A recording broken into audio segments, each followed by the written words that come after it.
CNS, pulmonary, or otherwise that you think may be related to high white count. It's important to get that white count down as rapidly as possible. The real cornerstone of cytoreduction is induction chemotherapy. Yeah, that's the way that you're actually going to lower the white count and start killing the clones that are rapidly dividing at the same time. The other treatments we have are more band-aids, trying to manually bring the white count down. But if you don't get to the chemotherapy, you don't have the trigger for the problem taken care of. So when you do induction chemotherapy in somebody that presents with hyperleukocytosis and/or leukostasis, you want to give prophylaxis for tumor lysis syndrome, which is hydration and allopurinol for the most part. You want to make sure that you don't get the patient dehydrated because of the hyperviscosity issues. So you want to maintain satisfactory urine output. Clinical deterioration can occur rapidly in patients that present with asymptomatic hyperleukocytosis. So it's a medical emergency whether the person is showing evidence of leukostasis or not, because leukostasis could develop shortly after diagnosis, even in somebody who presents with asymptomatic hyperleukocytosis. So you want to get that white count down as quickly as possible in a patient, for example, AML, that presents with a white count above 100,000.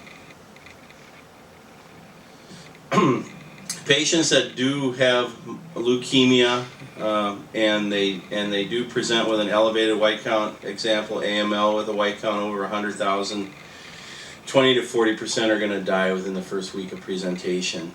And patients that have symptoms, so if they present with symptoms of leukostasis, their prognosis is even worse. So the key, as we said, to effective treatment in somebody who presents with AML and or other leukemias and a very high white count is chemotherapy. You want to do induction chemotherapy if at all possible. If you can't do that, many patients will get hydroxyurea, which can slow down and mature dividing cells.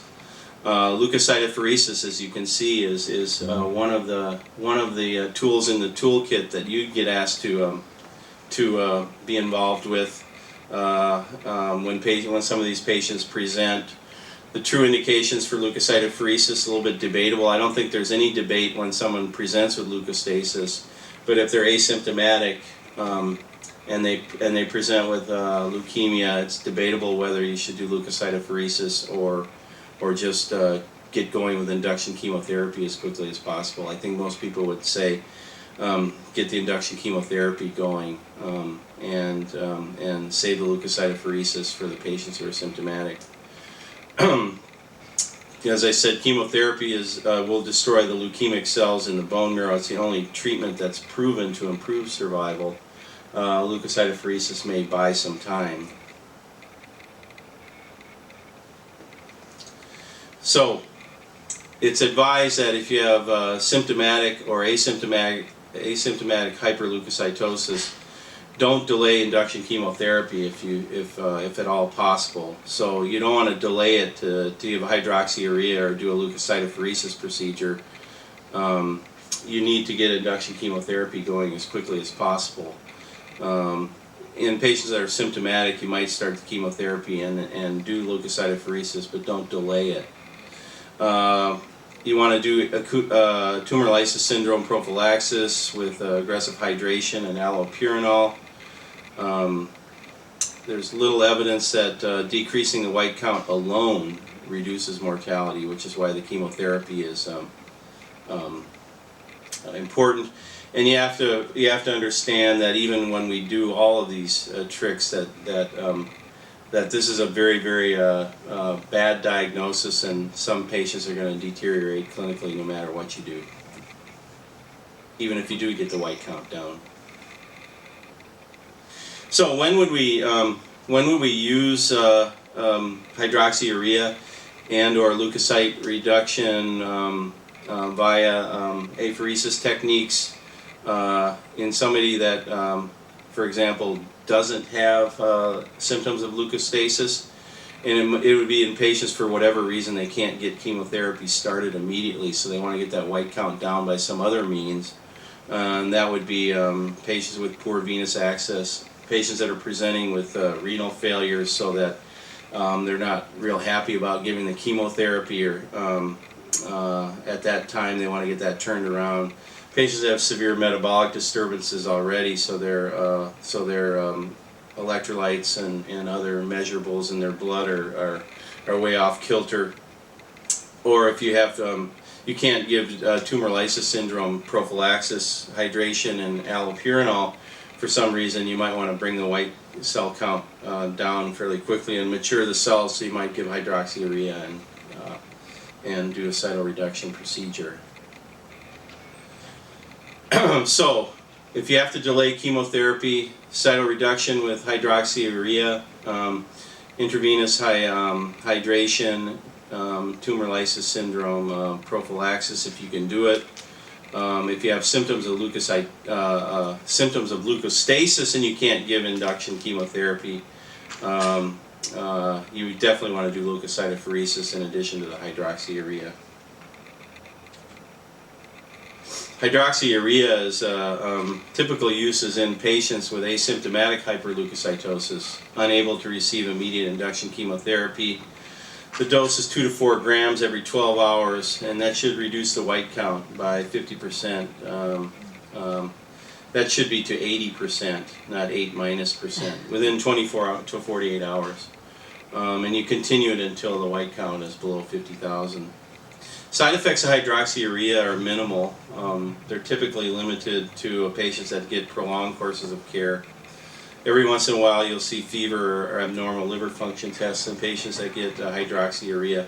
You don't want to give it during pregnancy or when the patient is breastfeeding. Dr. Stubbs, what's the difference between hydroxyurea and induction? Induction is actually destroying the cells in the marrow. Hydroxyurea is more of a maturing agent. It slows down the division of cells, and it also will cause cells to mature, so that it'll bring sort of, as a result of that, the blast count goes down. So you'll see a lowering of the blast count without out and out damaging and destruction of the cells. How do you treat tumor lysis syndrome? Prophylaxis, if they don't have it yet, but they come in with a high white count, you want to prevent it in association with treatment. It's usually allopurinol with hydration. Even when you do that, the first few days of treatment, when you're bringing the white cell count down, you need to keep an eye out for elevations in potassium, phosphorus, uric acid, and decreased calcium. If you do develop a high uric acid, that can lead to acute renal injury or even failure, and you want to make sure, for sure, if you haven't already started, to have allopurinol on board, or this other drug which is called rasburicase. For patients that have out and out tumor lysis syndrome, so they've got all of the electrolyte abnormalities, they've got uric acid levels that are very high, maybe some element of renal injury already, you want to make sure that you correct the electrolyte imbalances and give either allopurinol and rasburicase plus hydration, especially, and be careful with diuresis, but you don't want to fluid overload those folks as well. What's the difference between allopurinol and rasburicase? Allopurinol prevents the synthesis of new uric acid, and it's less expensive. And so any uric acid that's there is going to have to be metabolized by some other means, but allopurinol will stop synthesis of new uric acid. Rasburicase is actually an enzyme that breaks down uric acid, so it will destroy existing uric acid as well as anything else that's produced. So leukocytophoresis, the role of it, what you folks would do is somewhat controversial. It's not so controversial in patients that present with symptoms of leukostasis. I think that's fairly clear that it's important in those patients. It's the ones who don't have out and out symptoms of leukostasis that have a high white count. that it's debatable whether you're doing benefit or not helping in that setting. So in symptomatic leukostasis, it is reported to produce improvement of pulmonary and CNS symptoms and is fairly well accepted in that realm. Some of the limitations of apheresis, the patients that have very, very high and rapidly rising blast counts are the ones that where leukostasis is most likely to occur, and those are the ones who might be the most difficult to have the cell count reduced, even with highly efficient cell separators. And so once again, chemotherapy, if they don't give chemotherapy, you're sort of fighting an uphill battle. Now some clinicians actually do advise giving it for doing leukocytophoresis for asymptomatic hyperleukocytosis, although I think they're kind of in the minority at this point. Some studies, the studies in this setting have been very conflicting on whether it helps patients who actually don't have out-and-out leukostasis symptoms, whether there's any reduction in early mortality or improved overall survival using leukocytophoresis as an adjunct to chemotherapy. So it can't be recommended as a routine form of tumor debulking in patients with high blast counts if they don't have symptoms. Now, symptomatic is a different story. There's a very high mortality rate in these patients. If you have neurologic compromise or respiratory failure, the death rate at 1 week is about 90%. So it is recommended in patients that have neurologic compromise, respiratory symptoms, or other symptoms that you can associate with leukostasis. So if the blast counts are greater than 50 to 100,000, for example, in AML and their associated symptoms, you need to give it in association with chemotherapy. Or if the patient can't get started with chemotherapy, you most definitely need to do leukocytophoresis. Acute promyelocytic leukemia, it's generally agreed that these are I believe the M3s. These are the promyelocytes are the ones that have the real high propensity for bleeding in DIC. And so it's generally agreed that it's not a good idea to do leukocytophoresis in these patients. It may worsen the existing coagulopathy, which is already somewhat horrifying because these people are at a real high risk of intracranial hemorrhage. And the catheters that may be necessary to do the procedure are associated with hemorrhage or venous thrombosis because you have this highly pro-bleeding and pro-thrombotic state in these folks. Additional considerations when you do leukocytophoresis. One, platelets are removed as part of the process usually. That can lead to worsening thrombocytopenia. Some patients are going to require multiple procedures because the blast counts, if the chemotherapy hasn't really taken control yet, the blast counts can rise very rapidly after treatment. And so you have a transient effect on the white count with leukocytophoresis, if at all. It's unclear if the patient has already sustained vascular damage, whether leukocytophoresis can reverse that at all. You have to remember that leukostasis symptoms, even after we manually lower the white count, can occur or worsen after.